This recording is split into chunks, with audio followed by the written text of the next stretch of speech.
Serendipia. Descubramos que el mundo no es como te lo cuentan.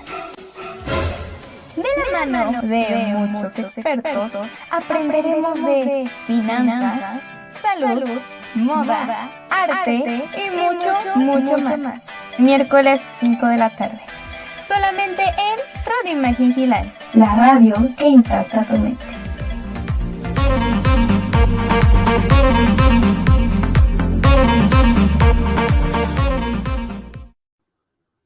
Hola amigos, ¿cómo están? Buenas tardes, días, noches, ¿a qué hora nos están viendo? Estoy muy contenta porque ya es miércoles y bueno, los miércoles yo me pongo muy feliz a las 5 porque estoy una hora más con ustedes. Fíjense que esta semana, todos saben que el 8 de marzo es una época no de celebración, porque nos han llegado muchas felicitaciones, feliz día de la mujer y todo eso, es una fecha de conmemoración. Conmemoramos que la mujer también vale, que también somos iguales, tanto hombres como mujeres, y fíjense que, bueno, yo hice un pequeño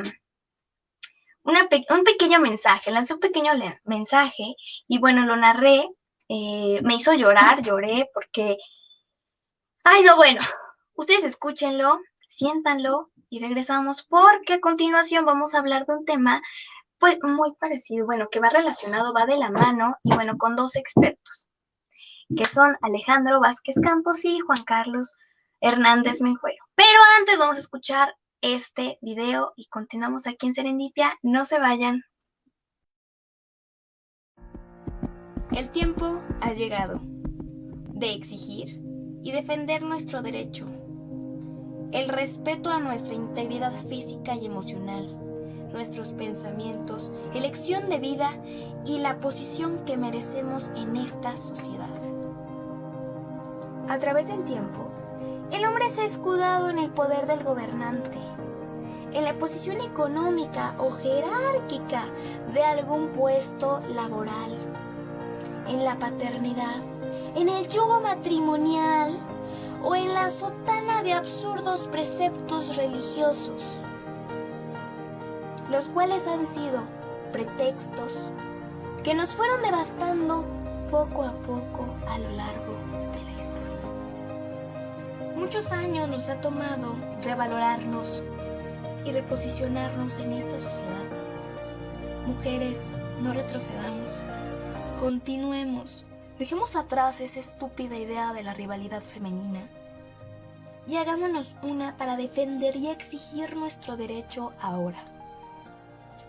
Hagamos que nuestras ancestras se sientan orgullosas de nosotras. El tiempo ha llegado.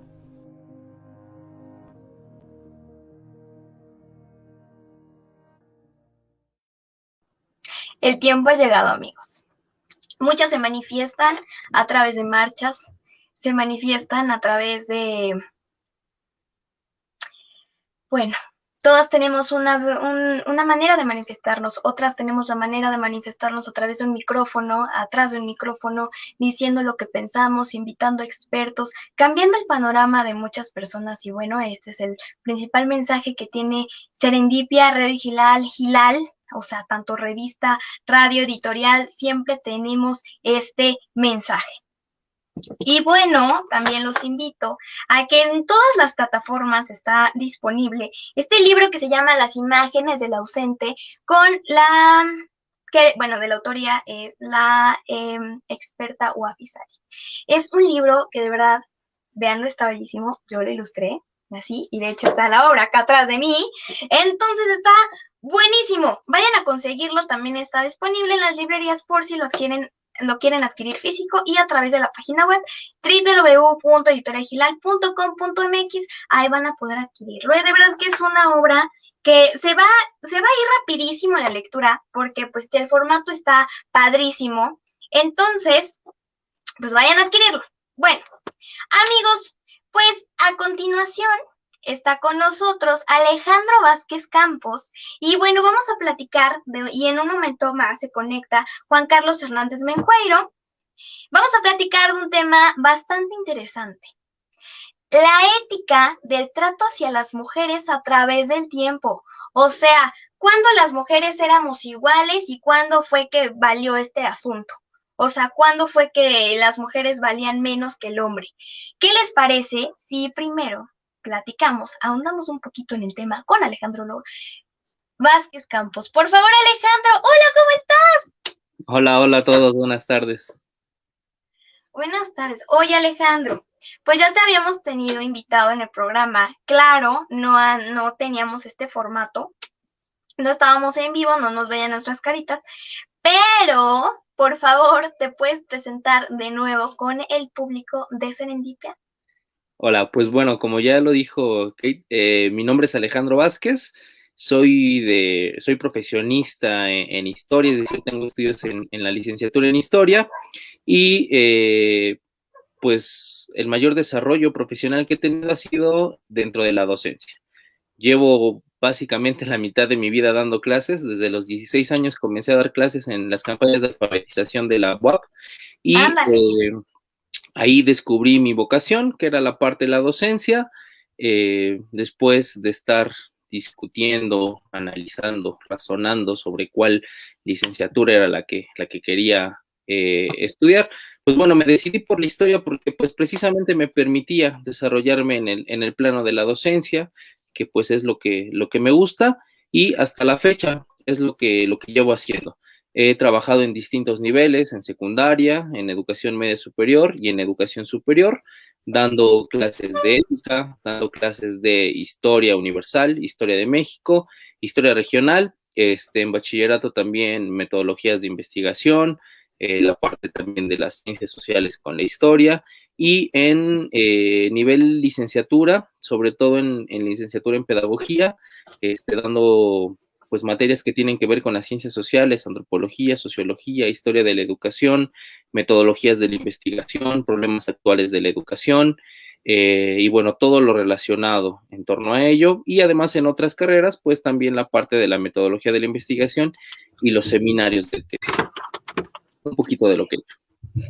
O sea, este tema va a unir los dos temas que más te gustan, historia y ética. O sea, va a estar buenísimo. Sí, muchas cosas por platicar. Perfecto. Bueno, amigos, pues a continuación también ya está aquí esperando Juan Carlos Hernández Minjueiro. Hola, Juan Carlos, ¿cómo estás? Hola, ¿cómo estás, Kate? ¿Todo bien? Buenas tardes, maestro. ¿Cómo le va? Muy bien, Juan Carlos. Un saludo. Juan Carlos, bueno, pues va a estar interesante, Juan Carlos. Te presento a Alejandro Vázquez Campos. Por ahí dicen que fue maestro de Kate ahí por la secundaria. Que ahí le sacó un 7. Todavía no se me olvida, Alejandro, pero bueno, seguimos adelante. No es cierto. Juan Carlos, pues sé bienvenido de nuevo. Sabes que Serendipia y Radio Gilal es tu casa. Muchas gracias. ¿Te puedes presentar de nuevo con el público de Serendipia para las personas que no te conocen? Que empiecen a ser tus fans. Gracias. Pues mi nombre es Juan Carlos Hernández Meijueiro. Yo estudié Psicología Social en la UAM Xochimilco. Estudié Teología en la Universidad Pontificia Urbaniana de Castel Gandolfo en Roma. Estudié Salud Pública y VIH-Sida en la Universidad de Emory en Atlanta, Estados Unidos. Estudié Salud Pública en La Habana, en Cuba. Estudié también psicoterapia gestal para adultos en Jalapa, en Veracruz. Programación neurolingüística en Casa Valiant de Guadalajara. Y bueno, me encanta estudiar, soy un estudiante eterno y de eso platicar. Perfecto. Muy bien, amigos, pues tenemos a dos expertos del tema. Primero platíquenos, quiero saber su opinión, dos expertos que han visto cómo la mujer han estudiado cómo la mujer cómo ha sido el trato ético hacia la mujer a través de la historia. Primero platíquenme, ¿ustedes cómo vieron, cómo ven la manifestación de las mujeres el pasado 8 de marzo? Platíquenme, por favor. ¿Quieren? Maestro. Bueno, es un tema bastante polémico, ¿no? Hay posturas a favor, hay posturas en contra. Yo no soy de la idea de irnos tanto en cuestión de los extremos. Si bien la discusión creo que va más en torno a la preservación de los monumentos históricos, creo que hay otras cosas que se dejan atrás, ¿no? Que no se perciben dentro de estas manifestaciones. Primero, pues creo que a veces las manifestaciones pues ya no tienen el peso que tenían en su momento, ¿no? Es decir, sí, el gobierno te aguanta el tráfico 1 o 2 horas, y lo demás, pero después de ello no sucede nada más, ¿no? Creo que pues se tendrían que buscar nuevas formas de manifestarse y de hacerse presentes. Hay una película, no recuerdo del año exacto, que se llama La Estrategia del Caracol. Es una película colombiana que habla de cómo un grupo de vecinos se organizan para manifestarse en contra, ¿no? De un propietario que los quiere sacar. Entonces es una manera distinta, ¿no? De cómo se manifiestan. Si bien los monumentos tienen una historicidad, tienen un valor histórico, arquitectónico y demás, pues también la historia nos ha enseñado cómo muchos de esos monumentos que sirven precisamente para mostrar el poder que tiene en su momento una estructura política, pues también son derrumbados y a partir de estas coyunturas se crean nuevos monumentos, se crean nuevas instituciones y demás. Entonces yo creo que el tema en torno a cómo se dan las manifestaciones y demás es muy amplio y muy variado en cuestiones de los puntos de vista. Incluso yo me atrevería a decir que desde mi postura, a lo mejor yo he estado muy cómodo, ¿no? En cuestión de mi contexto, en cuestión de mi seguridad, pero habrá quienes no lo estén y es la manera en cómo expresan ese enojo, ¿no? Entonces yo creo que son posturas bastante complicadas y creo que nunca debemos de ser tan extremistas. Claro. Ok. Bueno,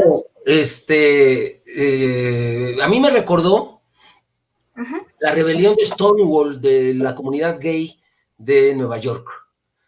En 1968 o 69, no ubico bien el año, el último fin de semana de junio, por lo cual la marcha gay del orgullo gay es el último fin de semana de junio, conmemorando lo que sucedió en Stonewall. Resulta que la policía, como todos los años, llegaba hacia Racia, como todos los fines de semana, redadas, se llevaba a las personas trans, a las lesbianas, a los gays, los extorsionaban, algunos los violaban y bueno. Esta vez los gays no se dejaron. Y rompieron mesas, rompieron sillas, rompieron botellas, las hicieron cuchillos y se enfrentan con la policía. La policía los sitia. Les corta el agua, les corta la luz, les corta el teléfono, que era lo que había, el teléfono domiciliario. Pero algunos de ellos lograron hacer llamadas a amigos y a familiares que se fueron al bar a ver qué estaba pasando porque no dejaban salir a su familiar y las familias y amigos rodearon a la policía. Y entonces un zafarrancho, logran salirse los gays, etcétera, y fue un fin de semana de quemar puestos de periódico, de camiones, romper cristales. Se le llama la rebelión de Stonewall, y a partir de ahí el gobierno norteamericano dijo, a ver, hablemos de los derechos de los homosexuales, que era lo que se decía antes, no de la diversidad sexual ni la comunidad LGTB, sino los homosexuales. Y a partir de ahí hubo un cambio. Este año no tanto, pero el año pasado yo veía la quemazón que hacían las mujeres ahí en la calle, las pintas, y yo dije, el Stonewall de las mujeres. Ya están hartas de que las estén matando. A mí me impresiona mucho que una mujer o una persona trans todas las mañanas tiene que fijarse en qué se pone de ropa para que no la agredan en la calle. Siempre piensan al abrir el closet, no me van a decir algo, ¿a dónde voy a ir? No me van a meter mano. Algo que los hombres no se nos ocurre, ni lo pensamos. Y recuerdo mucho a un amigo trans, él se hizo de mujer a hombre. Y entonces me dice, qué bonito es subirte al metro sin sentir que te van a acosar. Ay, qué bonito se siente ser hombre en la calle en México, porque nadie te mira con esos ojos que irrumpen en la intimidad, ¿no? Claro, sí.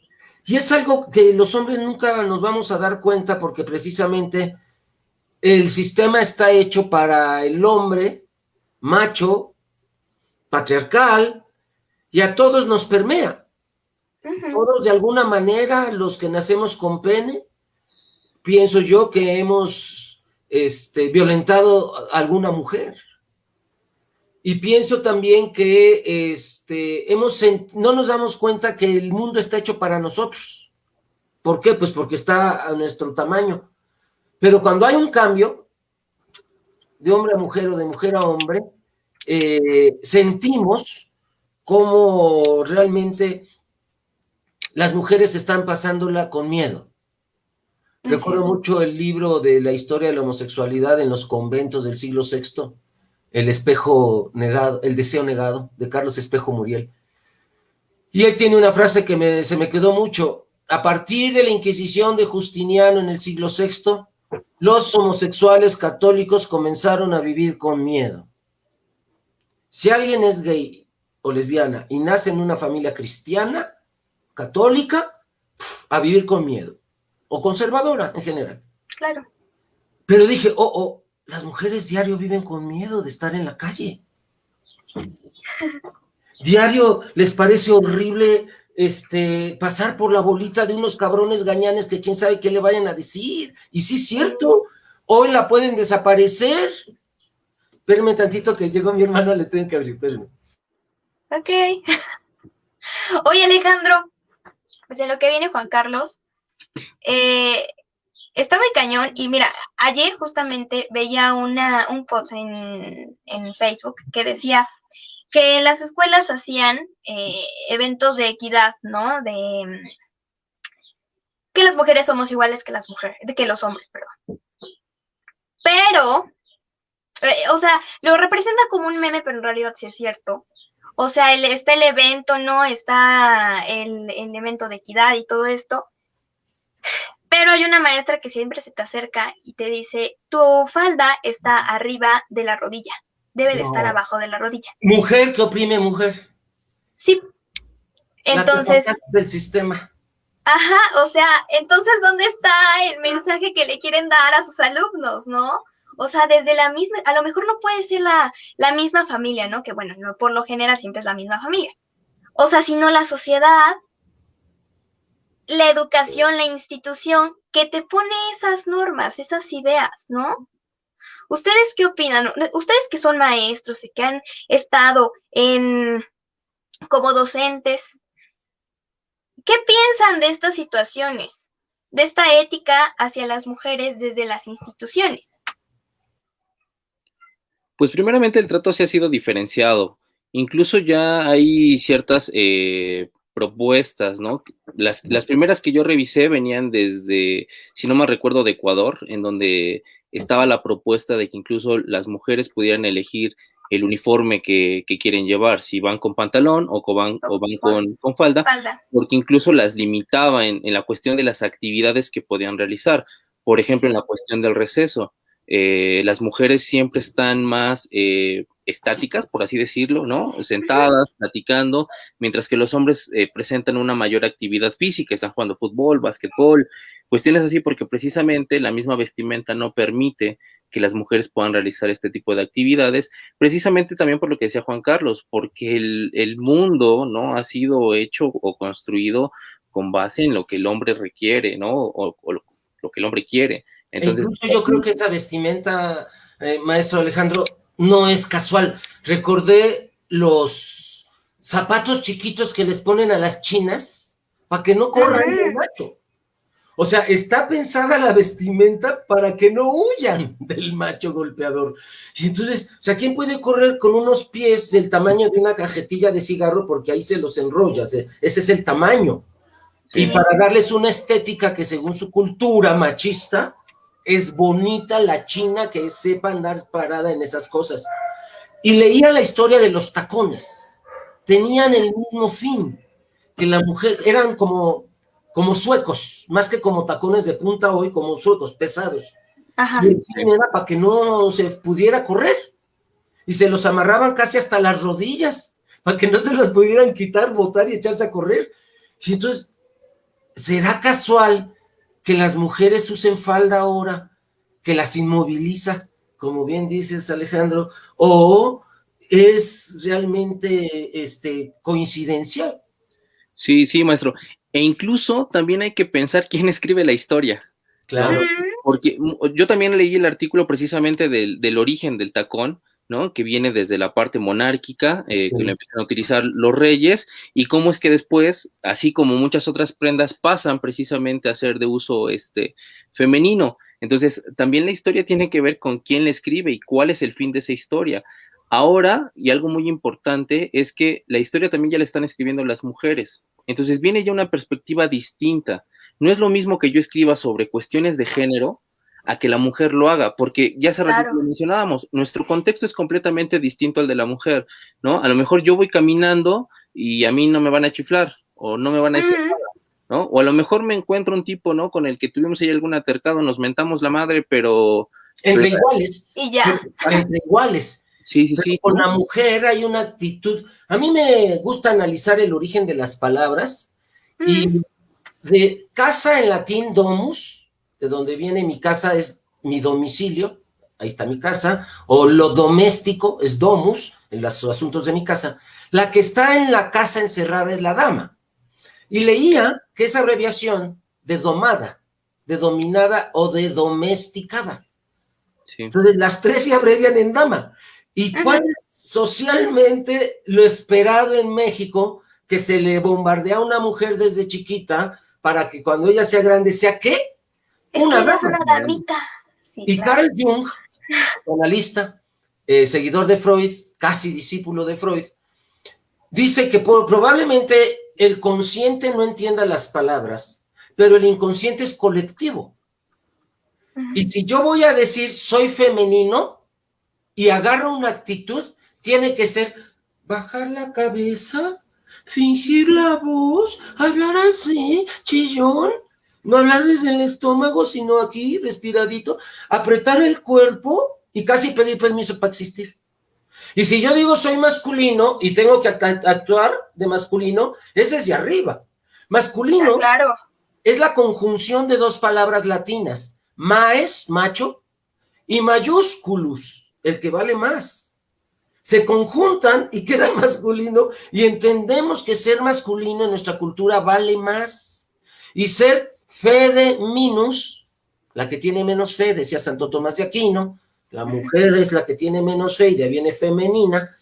Entonces, imagínense que todas esas palabras van bombardeando a las mujeres desde que son niñas y van construyendo su inconsciente de tal manera que les cuesta doble o triple trabajo lograr lo mismo que un hombre de su casa, de su familia, porque van nadando en contracorriente. Entonces una mujer tiene que hacer doble esfuerzo para estudiar universidad, doble esfuerzo para aprender a manejar, doble esfuerzo para agarrarse de valor y salir a caminar en la calle de noche, o triple esfuerzo, o ya no hacerlo, de plano. Y entonces creo que la ética, que no es otra cosa que tradición, ethos en griego significa tradición o costumbre, y en latín tradición o costumbre se dice mores, de allí moral. Entonces creo que la ética hacia las mujeres, es decir, las costumbres, han sido machistas patriarcales. Hemos llegado a un momento de estallido social de ellas, de un ya basta, creo que más contundente el año pasado que este. Sin embargo, de todas maneras, hizo mucho ruido. A mí me impactó mucho el año pasado el Día de Sin Mujeres, el 9 de marzo, que ahora se trató de hacer, pero no se logró. Pero el año pasado, híjole, era impresionante de veras ver el paro de las mujeres, cómo nos impactaría a los hombres. Entonces creo que ahorita hemos llegado a un punto de no retorno en la exigencia de los derechos de las mujeres. Pero otras veces ya ha pasado en la historia. Recuerdo Venecia, siglo XVI, XVII, y lograron Verónica Franco, Moderata Fonte, grandes mujeres poetisas, 17, 18, y en el siglo XIX los invade el Vaticano y les vuelve a prohibir los derechos a las mujeres. O sea que no está garantizado que ahorita, que ya los tienen, se les quede para toda la vida. Puede haber una corriente machista que llegue al poder en unos 10, 15 años y les quite derechos. No olvidemos, digo, les voy a hacer promoción, pero ni modo, hay que hablar de ello. Hay un grupo de neomachistas, donde también hay mujeres, que quieren quitarle 3 derechos a las mexicanas, que es que ya no estudien universidad, se queden hasta la prepa, que no puedan trabajar fuera de su casa, y que por orden de un juez, si algún juez dice que sí, ella tiene necesidades familiares de trabajar fuera de su casa, que ella nunca cobre el salario, que lo cobre un hombre de su casa, un esposo, un papá, un hermano, un hijo. ¿Cómo se llama la organización? lamarchamasculina.com, esa es su página. Y van a hacer corajes al entrar, porque son puras frases misóginas de filósofos de la antigüedad, de machos, rescatan el machismo y dicen que el mundo está mal porque las mujeres están obteniendo derechos, que el mundo va a estar bien cuando las mujeres vuelvan a ser sometidas. Ándale. Más de 200 años de lucha con estas ideas. Perdón, Alejandro. Sí, precisamente retomando lo que decía Juan Carlos, ¿no? Desde la etimología de moral que viene con esta cuestión de las costumbres, ¿quién crea esas costumbres? La misma sociedad. Claro. Y yo lo relaciono mucho con lo que decía Foucault. A lo mejor Juan Carlos nos podrá abordar más en este tema, ¿no? Foucault hablaba sobre la cuestión del poder. Este poder soberano que viene desde la estructura del gobierno, pero cómo se traslada también a la parte de la sociedad. Entonces, esa misma reproducción se da dentro de la sociedad y en este caso le encabeza el hombre. Y cómo también se da desde una retícula, es decir, se da hacia el que está a la par mío, hacia abajo y hacia arriba. Entonces, esta cuestión de los grupos conservadores que históricamente son los que han concentrado el poder, los que han dominado durante mucho tiempo, son los que en ciertos periodos retoman nuevamente estas ideas y las vuelven a presentar, ¿no? Y yo creo también que tiene que ver, o en qué medida pueden funcionar. Creo que funcionan en torno a las sociedades que están en crisis, ¿no? Podemos hablar, por ejemplo, del nazismo, del fascismo, que ahora las estudiamos y decimos, ¿cómo se pudo haber colocado, cómo pudo haber estado en el poder? Porque las sociedades estaban en crisis. Claro. Y fue una alternativa a esa crisis. Aquí en México lo vimos con el porfiriato, una sociedad que estaba inestable, no había economía, llega un gobierno dictador, le da estabilidad. Entonces yo creo que también en cuestión de esas crisis que se van presentando, estos grupos podrían retomar el poder. Y también algo que ocurre es que a pesar de que tenemos mucha información, acceso, la gente no se informa, ¿no? También yo creo que esta situación tan compleja que a veces se vive en las sociedades, la gente ya la evade. Entonces prefiere estar en su mundo pensando que todo está bien, cuando alrededor hay una serie de situaciones que son sumamente complicadas, ¿no, Juan Carlos? Me recordaste una canción de Rubén Blades, panameño, que habla de se llama Los Desaparecidos. Y dice, estaban las patrullas y los montoneros, llevándose a la familia de enfrente, pero nadie miró para afuera. Estaban dando la telenovela, dice. Entonces, claro que hay una situación así. Recordando a Foucault, un libro que él tiene, les recomiendo, se llama Microfísica del Poder, donde dice, el poder llega hasta tu sistema digestivo. O sea, decide a qué horas haces digestión, por lo que hoy llamamos horas pico, que tienen que ver con la economía, con lo laboral, a qué horas nos dan receso para salir, comer y regresar corriendo una hora.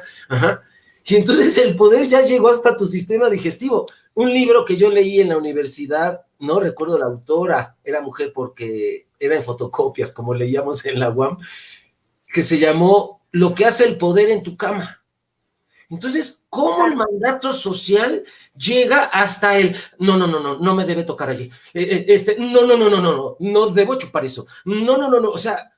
Mejor apaga la luz, ¿no? O sea... O no apagan la luz, o está la abuela hablando. Lacan, Jacques Lacan, psicoanalista, dice, cuando hay 2 en la cama, ahí en realidad hay 6. Los papás de cada quien diciendo, no hagas esto. Y la mamá diciendo, sí, esto está mal, ¿no? Y entonces... Realmente el poder llega hasta lo más íntimo de nuestras costumbres. Y hablando de las mujeres y las costumbres e intimidad, la casa es donde la mujer aprende a ser obediente. No olvidemos que familia significa esclavos. Sí. ¿Qué no significa el lugarcito donde que Dios creó para mi protección y mi seguridad y mi amor? No. No. Significa esclavos. Viene de fame, hambre. Esclavo se le decía, al esclavo se le decía el hambreado, el famelus. En plural se le pone a, es familia. Y entonces a la mujer se le domestica para ser una sumisa, una dama desde la casa. Así es. Y al macho se le construye desde la familia. ¿Cómo? También la escuela, también la calle, también los medios. Pero ¿cuál es la aportación de la familia? Si queremos detener el machismo de 20 años, tenemos que empezar hoy no quitándole a los niños su parte femenina. Es bien importante que al niño se le permita la ternura, que se le permita llorar, que se le permita sentir bonito, abrazar una muñeca, cocinar. Y si un día quiere ponerse falda, como las mujeres a veces quieren ponerse pantalón, que se la ponga. Eso no marca ni su orientación sexual. Claro. No se va a hacer gay, tranquilas, tranquilos. Ajá, porque este es siempre el miedo. ¿Y si se hace homosexual? No, no pasa por allí. Ajá. Pero tampoco se va a hacer trans, o a lo mejor sí es gay, a lo mejor sí es trans y no pasa nada. Entonces, ¿cómo se previene la violencia contra las mujeres? Dejando al niño de hoy íntegro con sus emociones. ¿Por qué? Mario Mieli, un psicoanalista italiano, dice que el macho de hoy es un niño castrado de ayer, castrado por otro macho que es su padre, que previamente lo castraron. Entonces, en la cultura del machismo, no solo la mujer sale violentada. A los hombres no nos dejan ser nosotros mismos, tienes que ser un modelo, una teatralización, un performance, un espectáculo de hombría. ¿Qué pedo, güey? No mames, ¿no? Y realmente creo que podemos ser nosotros mismos e ir cambiando toda esta parte de la violencia hacia las mujeres desde la masculinidad, haciendo nuevas propuestas de masculinidades, nuevas propuestas de educación infantil, donde como a la niña hoy se le permite jugar con armas y con carritos y fútbol, tiene que ser equiparable al niño que se le permita cocinar, jugar con muñecas, llorar, porque entonces no va a tener el vacío que genera el machismo, porque me castraron todas mis partes femeninas.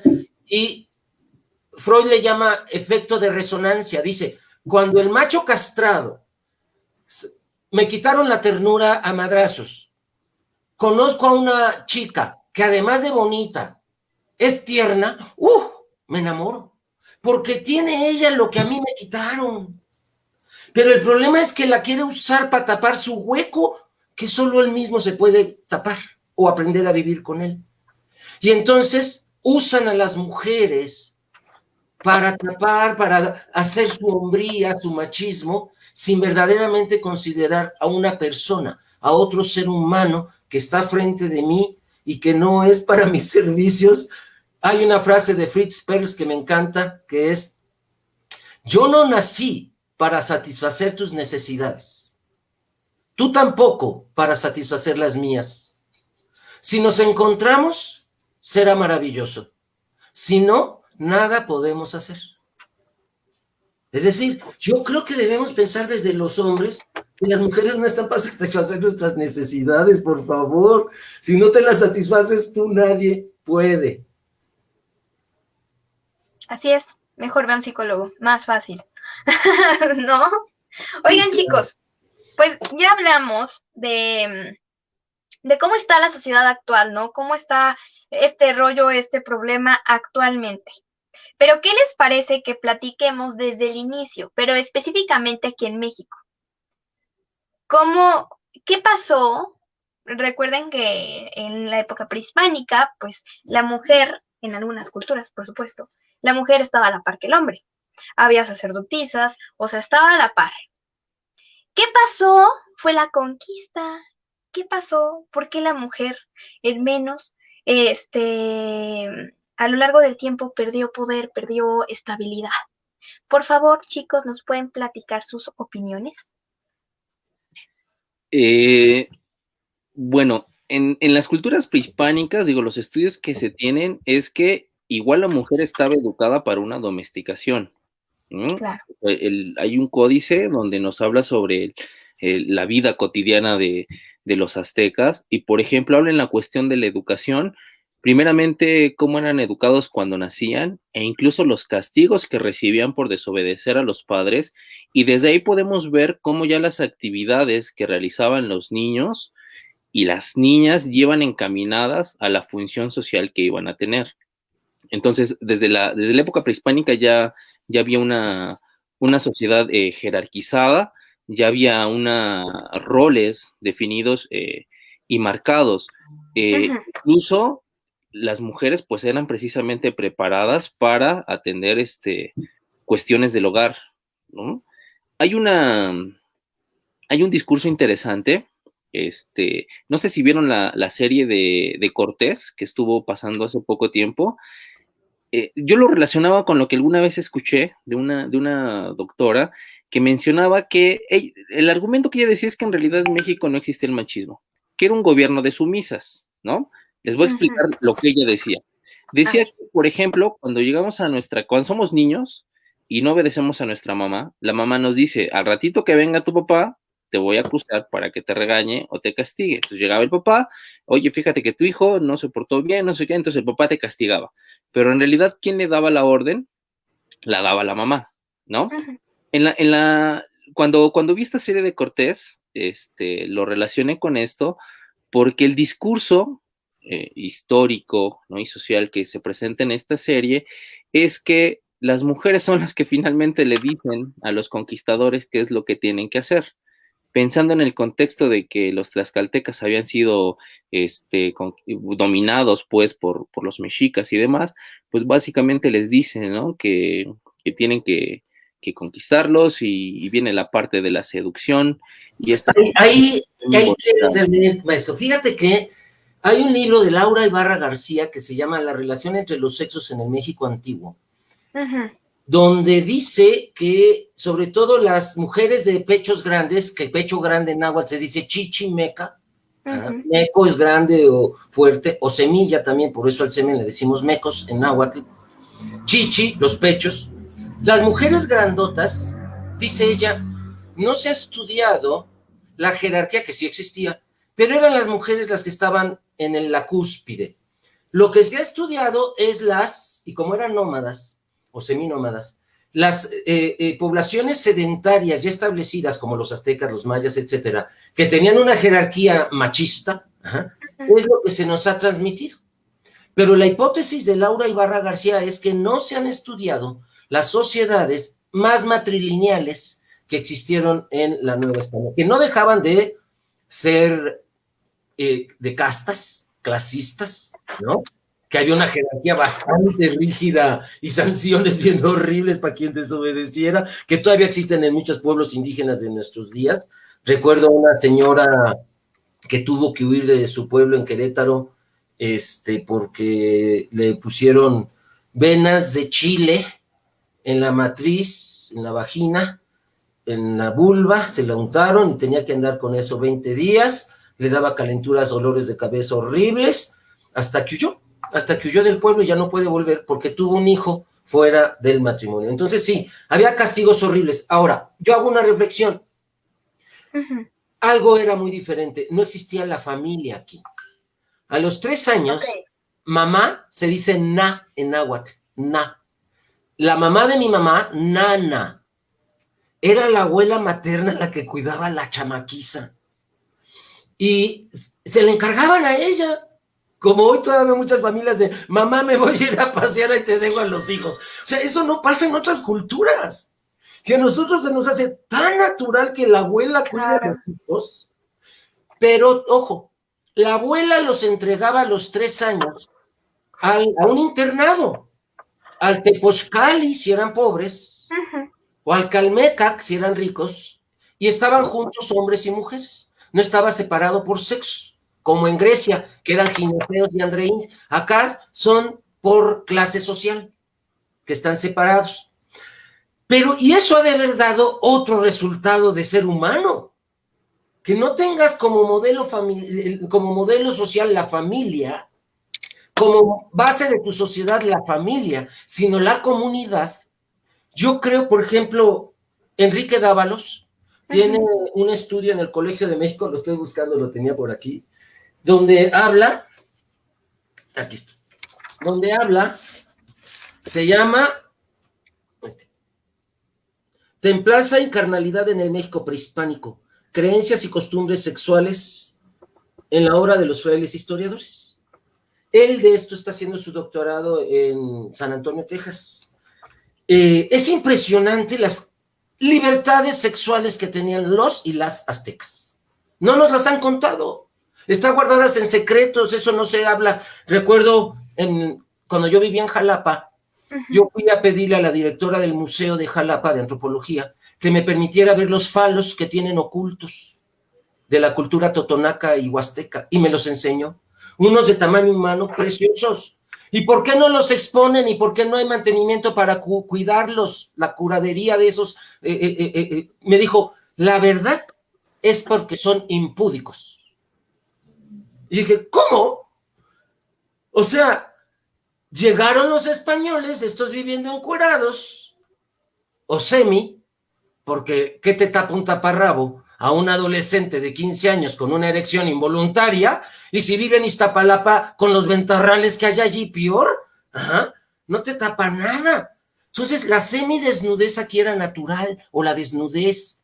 Echarse al agua y bañarse a cada ratito era natural.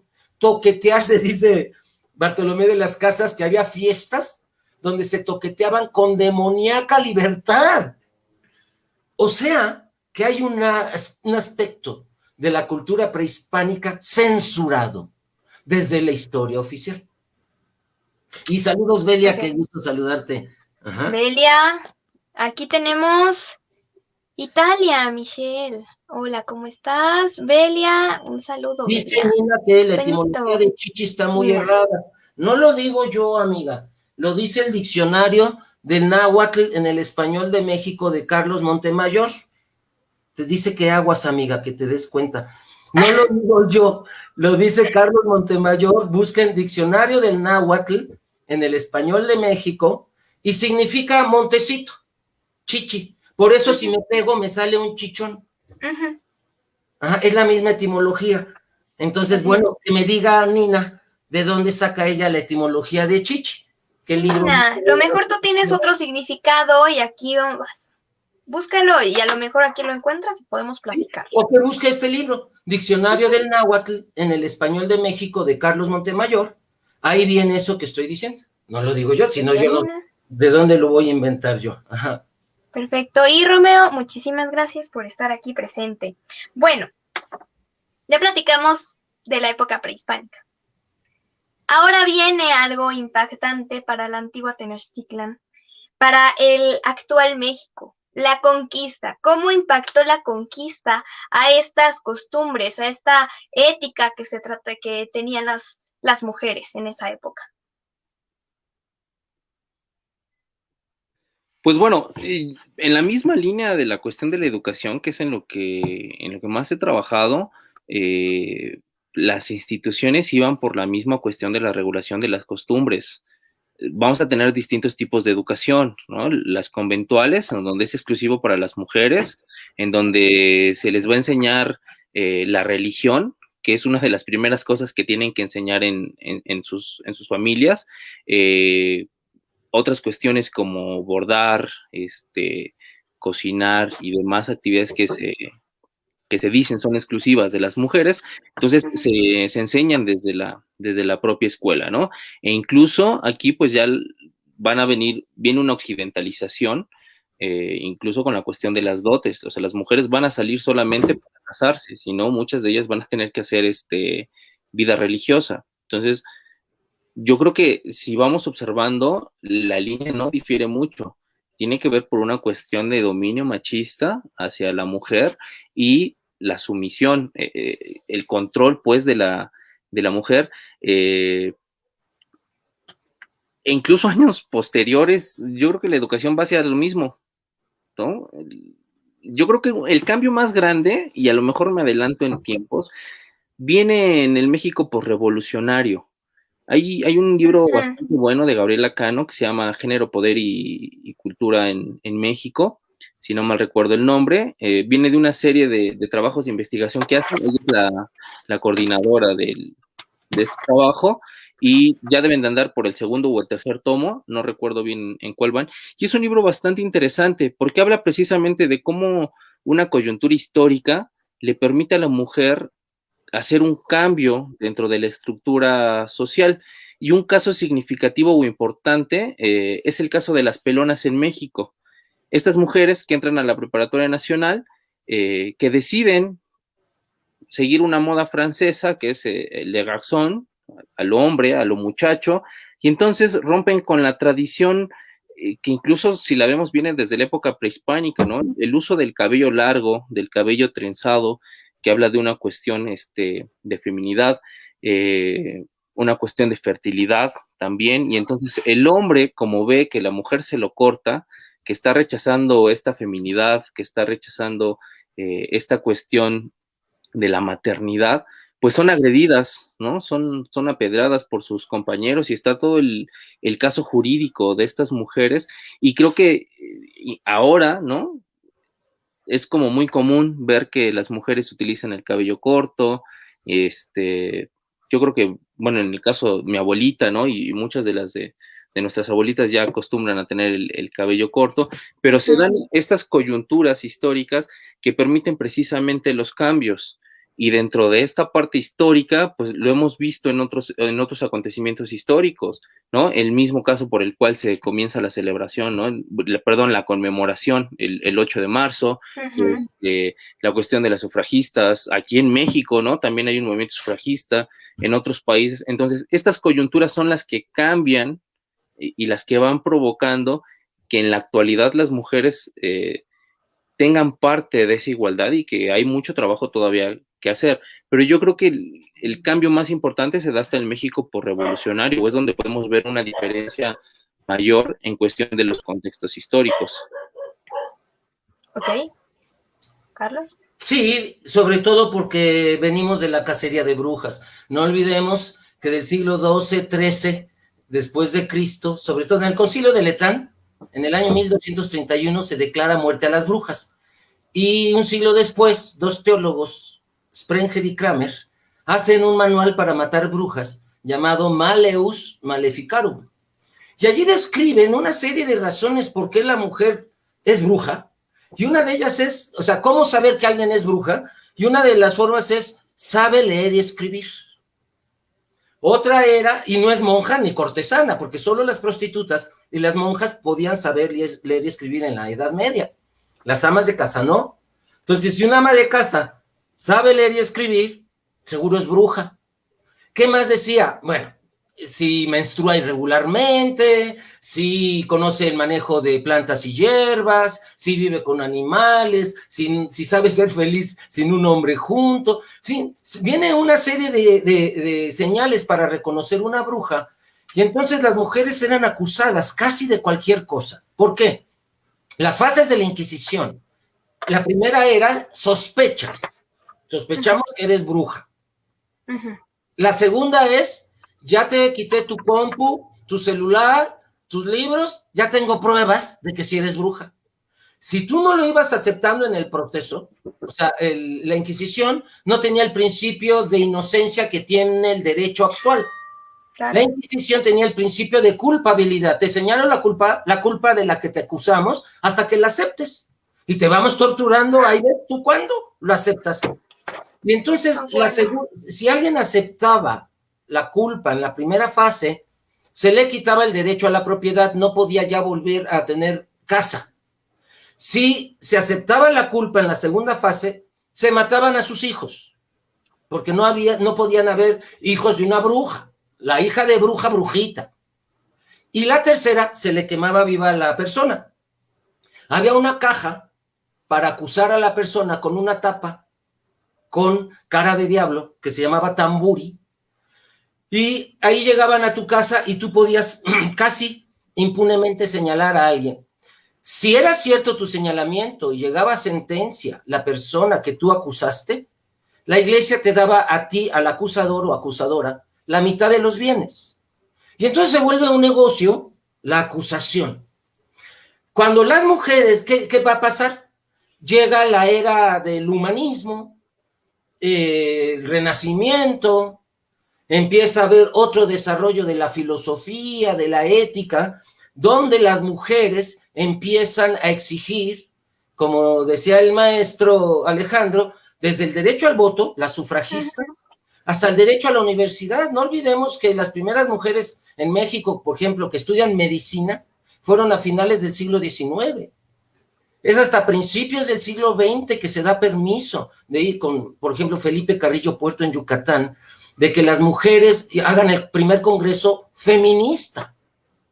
Entonces, yo estoy de acuerdo totalmente. Son las crisis las que hacen que haya cambios sociales y, por ejemplo, una crisis que yo creo que a nivel mundial hizo que las mujeres saltaran a la palestra laboral fueron las guerras mundiales, porque son crisis que meten en agobios a toda la sociedad, y los hombres peleando, las mujeres tuvieron que salirse a las fábricas, y de ahí, del siglo XX para acá, el maestro no me dejará mentir, Simone de Beauvoir aparece con su libro El segundo sexo, diciendo la mujer no nace, se hace, lo que va a dar lugar a que las feministas posteriores piensen el concepto de género. Es diferente sexo, se nace, y mujer se hace. Y entonces van a venir cambios legales bien importantes. Creo que algo también que tuvo mucho que ver fue la revolución sexual, el descubrimiento de los anticonceptivos.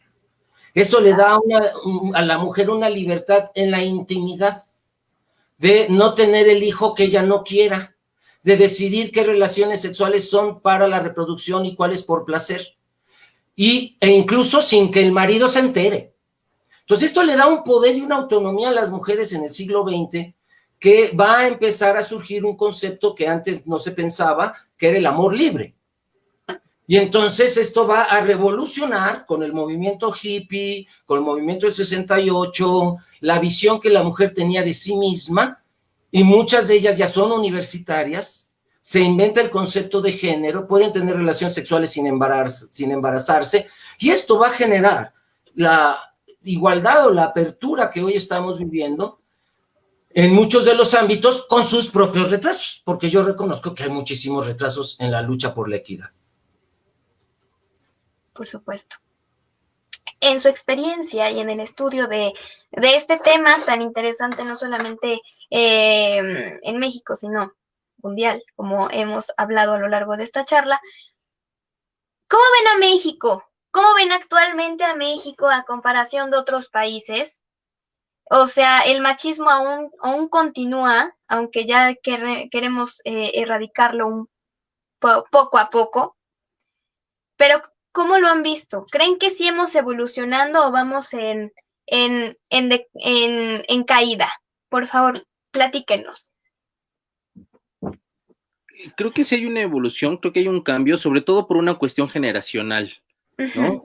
Por ejemplo, ahora la denominada generación Z, hablando, ¿no?, sobre lo que mencionaba al inicio Juan Carlos, estadísticamente se dice que 1 de cada 6 adultos ya se está reconociendo dentro de toda esta diversidad sexual que hay, cosa que en otras generaciones no sucedía y que era mucho más complicado que pasara, ¿no? Y que incluso esas generaciones que aún conviven con nuestra generación o con otras generaciones, aún teniendo una preferencia sexual distinta, no lo dicen, ya teniendo como esta apertura o a lo mejor este contexto un tanto distinto, siguen sin aceptarlo abiertamente. Yo creo que tiene que ver precisamente entonces por esta cuestión de las generaciones que se van presentando dentro de las propias sociedades. Si hay un cambio, en cuestión, a lo mejor si lo queremos ver desde la parte legal, con la cuestión de la creación de leyes, pero aún así hay ciertas lagunas que no permiten el desarrollo o en esta cuestión de la igualdad de la mujer. Yo también, digo, retomando rápido lo que hace ratito mencionaba Juan Carlos, hablando sobre el papel que ocupa la mujer a partir de la Segunda Guerra Mundial, que tiene que trabajar y entonces hay un posicionamiento distinto, si lo vemos desde el sistema económico, la mujer desde ahí comienza a posicionarse. Incluso ahora, si tú buscas vacantes de empleo, ya te marcan específicamente mujeres, ¿no? Por estas capacidades que han demostrado distintas a las de los hombres y que incluso en la cuestión del poder no se habían tomado en cuenta antes. Incluso el marxismo, ¿no? Ni siquiera retomaba la figura de la mujer, o sea, estaba centrado en la cuestión masculina. Entonces, sí hay un avance. Evidentemente hay muchas cosas que todavía se tienen que trabajar. E incluso, lo que decía Juan Carlos, nosotros mismos en algún momento hemos agredido, ¿no? Consciente o inconscientemente, pero en medida en que tú te vuelves más consciente, puedes cambiar tus acciones, puedes cambiar tu actuar, y comienza desde el propio, yo que inicia desde el propio núcleo familiar y desde lo que yo estoy haciendo. Entonces, cuando yo cambio mi actitud, cuando cambio mis acciones, eso se va a ver reflejado, ¿no? Si en un futuro tengo hijos, esta conciencia que ahora tengo va a ser trasladada. En algún momento platicaba con amigos y demás y les decía, sí, evidentemente venimos de familias machistas, pero hubo alguien que vio que no le gustó algo y lo cambió y ya no nos lo enseñó. Y entonces esa persona lo trasladó, ¿no? Y entonces mi papá a mí me lo enseñó. Y entonces a lo mejor yo vi que había tratos que mi papá tiene con mamá que no me gustan. Y esos no los voy a reproducir cuando llegue a tener una familia. Y son cambios que se van a dar progresivamente. Tampoco podemos hablar de un cambio que la siguiente generación ya se va a erradicar el machismo, porque sería utópico, ¿no? Sinceramente no sucederá, pero sí comienzan estos cambios y si lo vemos ya desde todo el recorrido histórico, evidentemente hay todo un desarrollo ya en cuestiones de igualdad para la mujer. Por supuesto. Sí, los cambios no van a ser tajantes. Recuerdo un dicho italiano que dice, buta la tua idea, e dopo 20 anni passeranno i tuoi carri. Echa tu idea y después de 20 años pasarán tus carros. Los cambios sociales son generacionales. Entonces, yo creo que generacionalmente hemos ido avanzando hacia la equidad. Lo que yo pienso que el feminismo propone es una sociedad con equidad de géneros. Con equidad de géneros, no con un género encima del otro. Todavía nos falta, pero sí hemos avanzado. Por ejemplo, en Roma, la ley de las 12 tablas le da permiso al esposo romano de asesinar a su esposa si ella no lo obedece. Eso ya no está en las leyes, ni en la práctica. Ajá. Hay feminicidios, sí, pero son perseguidos. Al menos hay una conciencia social que nos dice, no está bien, eso no está bien. Otro dato de avance, que las mujeres puedan elegir con quién casarse. Hace 2 o 3 generaciones, los papás de mi abuelita no decidieron con quién casarse, se les asignaba. También para el hombre era jodido, porque tampoco el hombre tenía el derecho, pero son avances, ¿sí? Que son paulatinos poco a poco. Y creo que lo que está comentando Nina, de que los hombres nos tenemos que ver y reunir a platicar sobre el machismo para poderlo cambiar, yo creo que eso es un paso necesario, necesarísimo. De hecho, ya hay grupos, está Coriac, está Gendes, está Corrazonar, que son hombres que reconocen su violencia, y en esto que decías, Alejandro, ¿no? La conciencia de, me estoy comportando como macho, ese es un pensamiento de macho, esa es una palabra de macho, nos va a ir permitiendo avanzar sobre lo que no se vale hacer a las mujeres.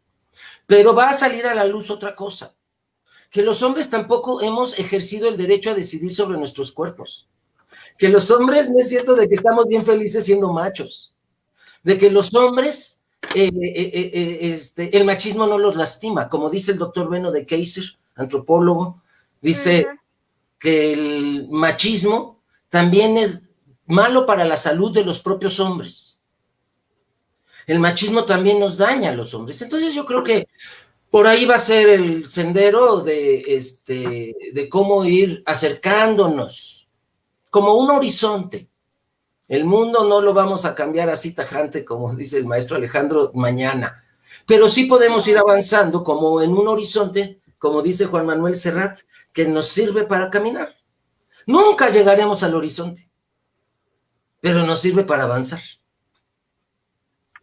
Totalmente de acuerdo. Y miren, nos acaba de llegar una pregunta de Isra G. Suárez. ¿Qué lugar ocupan los narcisistas? Saludos. Por favor, ¿nos pueden contestar, expertos?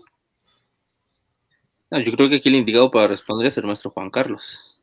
Bueno, depende de qué le llamen narcisistas. Es una patología emocional en donde la persona solo se mira a sí misma y de ahí se toma la metáfora de la tragedia griega, donde Narciso se enamora de su propia imagen y muere ahogado en el manantial, porque los griegos no conocían el espejo surge más hacia Roma, igual que el vidrio, ventanas de vidrio, todo eso, entonces ellos se miraban en metales pulidos, pero lo más claramente para reflejarte, pues era un manantial, y entonces Narciso se ahoga, pero la tragedia no termina ahí, termina diciendo que él resucita en una flor, eso ya se le olvidó a Freud, pero la flor del narciso que hoy llamamos es precisamente esa flor que flota en las lagunas, que es muy bonita. Muy bien, ahora, el narcisismo junto con el machismo, yo creo que tiene mucho que ver. Es decir, el macho no tolera que se le señalen errores porque lo considera una debilidad. Y las debilidades no son congruentes con la personalidad machista. Cree que es malo tener debilidades. Y entonces el macho se finge fuerte, se finge superpoderoso, se finge que nunca le duele nada, se finge que nunca se enferma de nada. Y entonces creo que sí, el narcisismo tiene que ver mucho con el machismo en el sentido de que cree ser, pero no se mira a sí mismo. El macho no tiene la capacidad de mirarse a sí mismo o mirarse desde adentro, que en latín se dice introspección. Entonces, el macho no tiene esa capacidad de mirarse desde adentro. Si la tuviera, empezaría este proceso que dice el maestro Alejandro de deconstrucción de su propio machismo. Sí, y que creo que socialmente es algo que se nos ha enseñado, ¿no? Incluso con toda esta influencia católico-cristiana, en donde el hombre es el proveedor, ¿no? El hombre tiene que ser el fuerte, el que siempre esté, ¿no? Para la mujer, para los hijos. Entonces, hay una relación en esta construcción social que nosotros hemos tenido, hablando del caso particular de México y en muchos otros países, ¿no? Pero contextualizándolo, me parece que viene desde ahí. Cómo es que a nosotros se nos da una figura, y también esta cuestión de que, lo que decía el maestro, de que no nos dejan vivir nuestra feminidad, la cuestión de las emociones, el manejo de las emociones, ¿no? O sea, el hombre no llora porque es fuerte, y entonces ahora vemos una generación complicada, ¿no? En cuestión del manejo de las emociones, y que incluso ahora desde el sistema educativo ya se maneja la educación socioemocional, que desde niños, ¿no? Y ya en la etapa en la que están también, sepan manejar esta cuestión de las emociones, que no te hacen menos, ¿no? Tenía un maestro en la preparatoria que el grupo eran más mujeres y se refería a nosotras, ¿no? Decía, por hablar de nosotras, pues no se me va a caer nada, ¿no? No voy a dejar de ser hombre, de que me gusten las mujeres. El lenguaje también tiene mucho que ver, ¿no? E implica la parte del subconsciente. Ya lo escribía Octavio Paz, ¿no? En El laberinto de la soledad, por ejemplo, con la palabra, con el chinga tu madre, ¿no? ¿Desde dónde viene? Desde una concepción machista y otra serie de vocablos que nosotros utilizamos que se nos hacen tan cotidianos, se nos hacen tan comunes, pero que al final, cuando no analizamos toda esta etimología que nos hacía Juan Carlos al principio, no logramos comprender el origen, y entonces no somos conscientes de lo que está sucediendo y continuamos reproduciendo una serie de acciones que como resultado tienen todavía el tipo de sociedad en el que estamos viviendo, ¿no? Y las crisis que estamos viviendo en la cuestión de los feminicidios y demás, y que digo, se extiende también a otras cosas, porque de aquí nos podemos extender también hacia los cárteles, ¿no? La cuestión de las muertas de Juárez y el dominio territorial, y cómo, ¿no? Yo soy más hombre y soy más macho, y entonces voy por tus mujeres, ¿no? Y las ultrajo, las mato, y te las boto, y tú no haces nada. Bueno, Gengis Khan, es una estrategia de guerra ancestral la violación, ¿no? Violar como estrategia de guerra y que hoy se esté usando, híjole, me parece como la manifestación más extrema del machismo. Óscar Chávez Lanz, maestro, amigo, chamán, compadre, él afirma que la guerra es la expresión más extrema del machismo. Y creo que yo pienso que tiene razón. Me quedé también pensando en el Chinga tu madre de Octavio Paz, en El laberinto de la soledad. Chintli en náhuatl es ano. Chintli, según Carlos Montemayor, Chintli en náhuatl es ano. Chincó es en tu ano o por tu ano. Entonces, chingar en náhuatl significa penetrar a alguien, tener una relación sexual, violar. Ajá. Entonces, por ejemplo, dice Carlos Montemayor que en el siglo XIX, en México, la Secretaría de Educación Pública le pedía la firma a los papás para, si el hijo se portaba mal en la escuela, poderle pegar con el metro en el 5. En el 5, porque chincó, la palabra náhuatl, chingar, fue como evolucionando y se les hacía como parecido al 5. De hecho, México es el único país que para tener miedo decimos tengo 5 razones. 5 razones. ¿De dónde viene eso para tener miedo? Y ya se te hizo así. Por supuesto que significa el ano. Cuando alguien tiene miedo, el ano se aprieta. Y toda esa,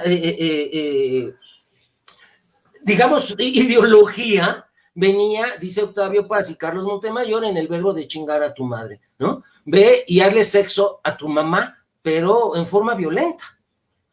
Y de allí brinca Octavio Paz a los albures, ¿no, maestro? A cómo el albur es chingarte a un amigo, es penetrar, violar a un amigo a través de las palabras, ¿no? Oye, te vi sentado en la parada del camión, claro, ¿no? Si te duele la cabeza, chupa un limón, ¿no? Y entonces son un montón de frases que quien no sabe alburear a lo mejor las pierde, pero quien sabe alburear sabe que es un duelo entre dos hombres, un duelo verbal entre dos hombres para ver cuál es el que penetra a cuál. Al final ese es el que gana, el albur. Sí, este doble sentido que incluso se da muchas veces en nuestro pensamiento cotidiano, ¿no? O sea, en la cotidianidad de nuestro hablar y de las conversaciones se va marcando, y que en algún momento incluso fue hasta como una parte folclórica, ¿no? Y lo vimos en la televisión con el cine de ficheras, ¿no? Y Chava Flores tiene canciones ahí donde mete cuestiones de albures, y que sin duda el contexto en el cual se está viviendo es una cuestión de represión. O sea, veamos los gobiernos que estaban en esos momentos y son gobiernos represores, ¿no? Y los cuales, precisamente dentro de esta estructura de poder de la que hablaban con anterioridad, pues se ve reflejado en la parte social y el dominio del hombre por encima de la mujer, y se normaliza, ¿no? Parecía muy normal, divertido, y sucedió. Hasta deseable, maestro, porque fíjate que ahorita con la pregunta de Italia, de la caballerosidad. Eso iba a preguntar también. Bueno, el origen, hay un libro que se llama El Manual del Buen Caballero, siglo XII, autor anónimo, donde dice a la mujer, deja que el hombre te trate, no, a la mujer hay que tratarla en público como ella desee, para poder tratarla en privado como tú desees. Entonces, ¿qué es la caballerosidad? Y de ahí van a ser el amor romántico. Esta ideología de que a la mujer se le conquista, batallando entre hombres, ¿no? Las escenas de los dos caballeros que luchaban por una princesa escondida en la torre de un castillo, ¿no? Todo este amor de doncellas y caballeros no es otra cosa que hacer romántica la sumisión de las mujeres y que finalmente es esto. Ella es bien tratada en público para que en privado el macho pueda hacer lo que él quiera. Y entonces lo que la gente ve es, no, pues si la trata bien, si es un buen hombre. Entonces toda esta hipocresía social de el trato a la mujer, pongo la capa para que no pises el lodo, te doy el paso, trae una ideología de que tú eres débil, no puedes ni mover una silla, no puedes ni abrir una puerta, no puedes hacerle así a la manija de una puerta para meterte tú solita, te tiene que ayudar un hombre porque tú no puedes ni arrimarte la silla, taparte, ni ponerte un suéter, ¿sabes? Entonces trae toda una ideología de sumisión y de aplaudir a la mujer débil para que el hombre la rescate de los dragones. Qué cosas. Ay, no. Me impacté bueno, todos, y lo que mencionábamos anteriormente, el significado de dama, ¿no? Y el de caballero.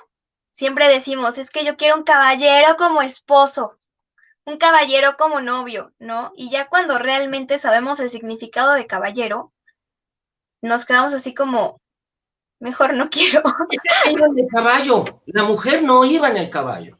Ajá.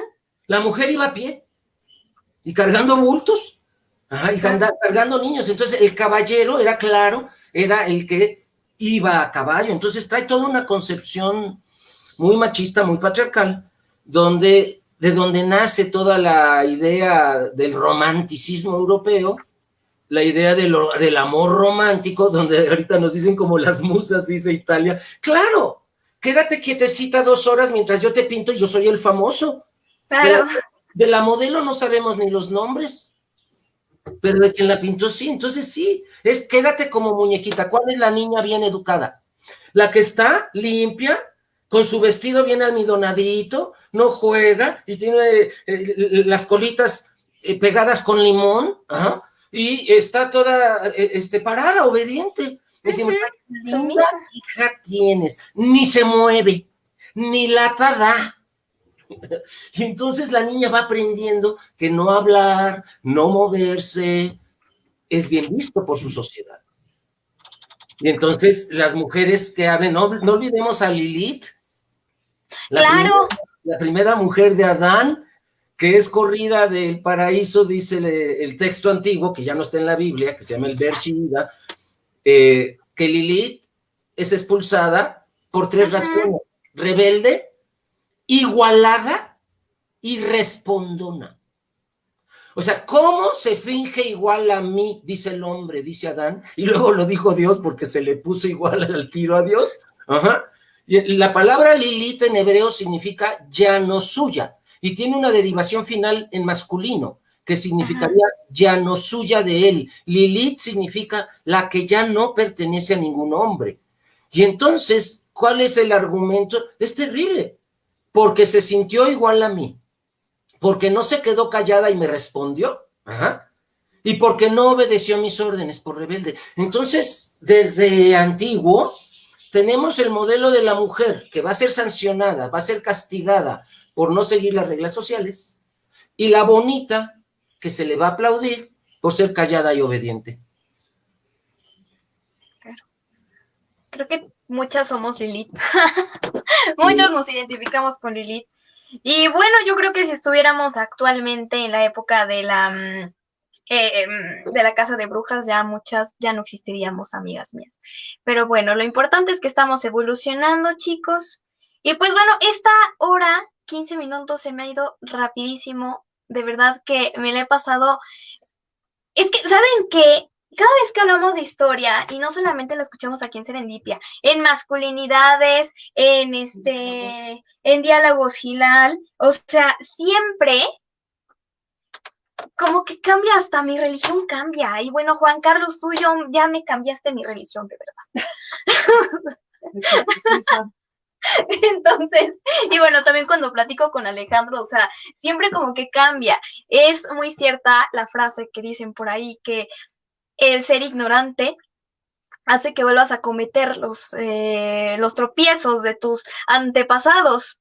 Entonces, pues bueno, amigos, yo estoy encantadísima de tenerlos aquí en el programa. Muchísimas gracias por acompañarnos el día de hoy. De verdad que estoy así o más feliz, chicos. ¿Cuáles son como dice Paco, ¿me pueden decir cuáles son sus opiniones finales, por favor? Bueno, yo podría concluir con que este tema tiene muchas aristas, ¿no? Lo podemos ver desde muchas perspectivas, lo podemos analizar desde muchas situaciones, desde muchos contextos, pero creo que lo más importante es la cuestión de la deconstrucción de la masculinidad, ¿no? Yo creo que estamos en un momento en el cual lo podemos hacer, lo debemos hacer, y esto nos va a generar un cambio. Digo, si ya hemos visto el empoderamiento de la mujer, creo que también es parte de nosotros el contribuir, no solamente ese empoderamiento, sino a la conquista de derechos y de situaciones que nos han generado desigualdades. Entonces, yo creo que es importante esta situación, es importante el estar informados, ¿no? No solamente la cuestión de la comunicación, sino también la parte de la comprensión, porque a veces pensamos, ¿no? que comprendemos y que entendemos lo que viven las mujeres, pero yo creo que estamos muy distantes de hacerlo, ¿no? Hasta que no nos toca vivirlo, no estamos en esa condición, por más que razonemos y queramos ser empáticos. Así es. Juan Carlos. Yo concluiría comentando los 3 últimos comentarios que nos hacen, valga la redundancia, donde Nina nos dice que romantizar es llevar una imagen ilusorio, ¿no? La situación, la persona o acciones. Y sí, por supuesto, esto lleva a que una persona domine a la otra, porque la que se queda enamorada se queda en la fantasía. Totalmente cierto. Por eso hay que deconstruir el amor romántico también, y lo mismo dice Romeo, parecido. Dice, permite que el romanticismo permite el empoderamiento de un sujeto, hombre o mujer, que al notar el poder que tiene sobre la otra o el otro, comete todo tipo de, o puede cometer todo tipo de arbitrariedades. Sí, claro que sí, Romeo. Entonces, es una, luego dice Pita que le dicen bruja porque sabe de hierbas, de plantas medicinales. Yo creo, para terminar, que hay que deconstruirnos, todas, todos y todes. Yo creo que también, por ejemplo, dentro de las homosexualidades existen machismos, existen autoritarismos, que también las personas, ¿no? Se tienen que ir deconstruyendo, hombres, mujeres, trans, todas deberíamos irnos deconstruyendo. Y al mismo tiempo construyendo, eso es lo difícil. Porque dice René Descartes en La duda metódica, que no hay que dudar de todo de tajo, porque entonces te quedas en el aire, sino que hay que ir dudando de a cachitos.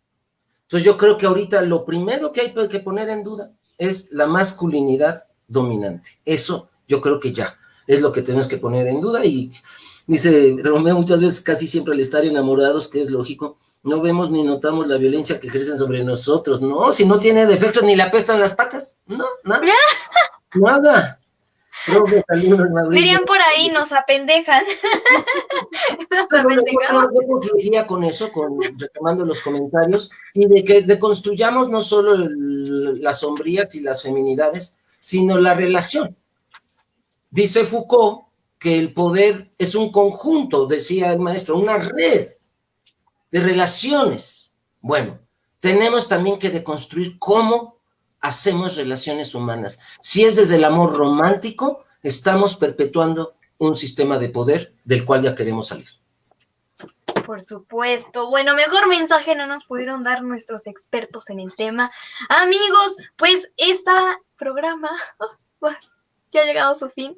Estoy muy triste por eso, pero pues sigan, porque fíjense que Gilal tiene 2 semanas, ya la semana 13, va a concluir las 2 semanas del Foro de la Mujer Gilal 2020. Así, 2021, ay, todavía sigo, disculpen ustedes, 2021. Va a estar padrísimo, bueno, está padrísimo. Hablamos precisamente de estos temas, hablamos del empoderamiento de la mujer y cómo Los hombres también se deben unir y debemos de eliminar este machismo y este pacto patriarcal que tanto daño nos ha afectado a todos. Entonces, amigos, pues, amigues, estén muy pendientes tanto en radio como en revista, como en Editorial Gilal y también en el canal de YouTube, en Facebook, como Canal Gilal, YouTube como Canal Gilal. Ahí pueden checar toda la programación, están todos los programas, todos los foros, los expertos. Ayer se habló de sexualidad, de romanticismo en la pareja. No, hombre, va a estar bueno, está buenísimo. Así que estén muy al pendientes. Y bueno, estén al pendientes la próxima semana porque tenemos un programa bastante interesante. Y quédense, porque a las 8 de la noche, aquí, hora México Centro, está Masculinidades con nuestro querido Paquito Cervantes. Entonces quédense, va a estar buenísimo. Y antes se me olvidaba, Juan Carlos, el 9 y el 10 de abril tienes un curso que, ay, ¿qué pasó? Ya se fue. Bueno, Juan Carlos, ahorita que se entre, tiene un curso, les voy a platicar rapidísimo, les voy a poner el banner aquí, etimologías griegas, latinas y náhuatl en el español de México. Ah, mira, ya se ve aquí, para que nos platique más. Pasó. Sí. Bueno, Juan Carlos, ¿nos puedes platicar acerca de este curso para que la gente ya se vaya a inscribir? Va a ser un curso de viernes por la tarde, 9 de abril, y sábado por la mañana. Vamos a revisar brevemente un poco de lexicografía, de gramática, para entender qué es la raíz de una palabra, el prefijo, el sufijo, etcétera. Y de allí vamos a entrar a una serie de palabras que vienen en nuestro español de México del griego puro o del latín o del greco-latín, de la mezcla. Pero además en México tenemos un sinnúmero de palabras que vienen del náhuatl.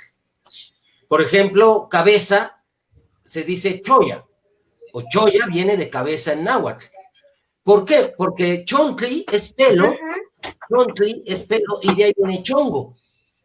Luego, por ejemplo, garganta se dice cogotl, barba se dice piochitl, y decimos 3 por piocha, aunque no traigan barba. Entonces, usamos un montón de palabras de origen náhuatl o de raíces náhuatl en el español de México o mezcladas ya con español. Por ejemplo, talacha, hacha en español, tali, tierra en náhuatl. Talacha significa hacha para la tierra. Entonces, vamos, o sea, trabajo duro, hoy lo resignificamos. Vamos a ver en esa tarde y en esa mañana las raíces del griego, del latín y del náhuatl que tenemos hoy en México. A quien diga que lo oyó en Radio Gilal y se quiera inscribir, va a haber el descuento como si fueran 3 personas. ¿Por qué? Porque una persona va a pagar 700 pesos. Si se inscriben 2 personas, cada uno paga 600 pesos. Si se inscriben 3 personas, cada quien paga 500. Vamos a dejar para una sola persona, si dice que lo oyó en Radio Gilal, que pague sus 500 pesos. Entonces, 9 y 10 de abril. 9 y 10 de abril, recuerden, apúntenlo en la agenda, y es aquí con Gilal. Aquí se inscriben, aquí les dan los informes. Vamos a ponerlos, bueno, se pueden inscribir desde la página web www.editorialgilal.com.mx, pero si dicen que vienen en Radio Gilal, nada más van a pagar una 500. persona 500 pesos, y eso es directo. Contáctense con Editorial Gilal en el 22 27 71 38 50 y ahí les van a hacer su descuento, por favor. Y bueno, recuerden que ahí está el número de tarjeta para que si lo quieren hacer por transferencia, también ahí está. De verdad está buenísimo, yo ya tomé 2 cursos. Ay, no, hombre. Entonces, váyanse a inscribir ya, después de este programa, después de más, bueno, todavía tienen receso entre Serendipia y Masculinidades. Chicos, por favor, ¿nos pueden compartir sus redes sociales ya para despedirnos? Sí, bueno, yo soy como Abbas Campos, VAZ, ahí en Insta, en Facebook. Entonces, ahí cualquier duda, pregunta, comentario, ahí estamos. Perfecto. Juan Carlos. Trabajo solamente ahorita por correo electrónico, entonces si alguien quiere escribirme puede ser a oikos, como casa en griego, no es yogur, es casa en griego, Oikos, centro integral pegadito, todo minúsculas, Oikos, centro integral, @hotmail.com. Perfecto. Vayan a aclarar sus dudas con Juan Carlos y con Alejandro. Amigos, pues hemos llegado al final de este hermoso programa. Recuerden seguir la transmisión de Radio Gilal y de Serendipia todos los miércoles a las 5 de la tarde, hora México Centro. Y también nos pueden encontrar en Instagram como Serendipia, B-Serendipia-ahora. Y bueno, a mí me pueden encontrar en Instagram como Ares-Kate. Muchísimas gracias a todos, les mando un súper beso, pásensela bonito y sigan todos los programas de Radio Gilal. Bye bye. Adiós, gracias por la invitación, nos vemos. Mucho gusto, Alejandro, cuídate. Igualmente, Juan Carlos.